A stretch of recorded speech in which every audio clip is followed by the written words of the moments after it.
সবাই যখন মৃত্যুটাকে ভীষণ ভয় পায়, আমি তখন হাসতে হাসতে আল্লাহর কাছে ভীষণ সন্তুষ্টি নিয়ে পৌঁছাতে চাই যে আমি একটা ন্যূনতম ওই জীবনটা লিড করতে পারলাম, যে আমি একটা ইনসাফের হাসি নিয়ে আমি আমার আল্লাহর কাছে পৌঁছতে চাই।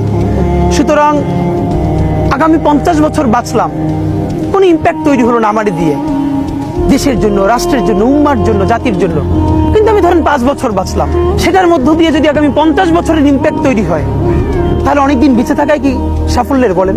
শহীদ প্রেসিডেন্ট জিয়াউর রহমান কয়টা দিন বেঁচেছেন, কিন্তু ভাবেন আজকে পর্যন্ত উনি আমার অনুপ্রেরণা। হাঁটতে হাঁটতে আমার পা ফুলে যায়। আমি, আমার টিম সেদিনকে ব্যাগের মধ্যে জুতো নিয়ে তারপরে একটা শপিং মলে ঘুরছিলাম, মানে পা ফুলে গেছে, পা জুতোয় ঢুকাতে পারছিলাম না। তো জিয়াউর রহমানের একটা ওনার গল্প মনে পড়ছিল, যিনি মাইলকে মাইল যখন হাঁটতেন, ওনার সাথে স্টাফদের পা ফুলে যেত, কিন্তু ওনার তো আর্মি ট্রেনিং আছে। তখন তাকে বলতো, স্যার আপনার তো আর্মি ট্রেনিং, আমরা তো আর পারি না। এই জন্য ওনাকে মানুষ রাখাল রাজা বলতো।